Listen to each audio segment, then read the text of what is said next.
Evening 7 மணி போல வெளியில போக வேண்டியது இருந்துச்சு. ஒரு 1/2 மணி நேரம் ஒர்க் இருந்துச்சு. சரி அத முடிச்சுட்டு அப்படியே கையோட டின்னர் வாங்கிட்டு வந்துரலான்னு சொல்லி, மார்னிங் கொஞ்சம் ஏர்லியரா கிளம்ப வேண்டியது இருக்குது. அதனால நைட்டே வந்து தேவையானதெல்லாம் ரெடி பண்ணி வச்சுக்கலாம். மீல் ப்ரிப்பரேஷன் பண்ணி வச்சுக்கலான்னு சொல்லி, காய்கறிலாம் வெட்ட ஸ்டார்ட் பண்ணிட்டேன். எப்பவுமே வெஜிடபிள்ஸ கட் பண்ணிட்டு மஞ்சள், உப்பு போட்டு வாஷ் பண்ணக்கூடாது.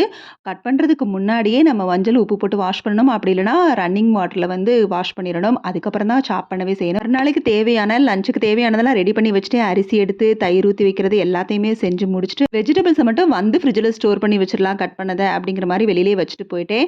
வெளியில தான் சாப்பிட்டு வரணும் பிளானு. பட் வர்றப்பயே வந்து கையோட வாங்கிட்டு வந்துரலாம். வீட்ல போய் சாப்பிடலாம் அப்படிங்கிற மாரி பிளான் மாறி போயி, வர்றப்பயே classical noodles, sandwich, chicken nuggets, roll, பாப்கார்ன்னு வாங்கிட்டு வந்தாச்சு.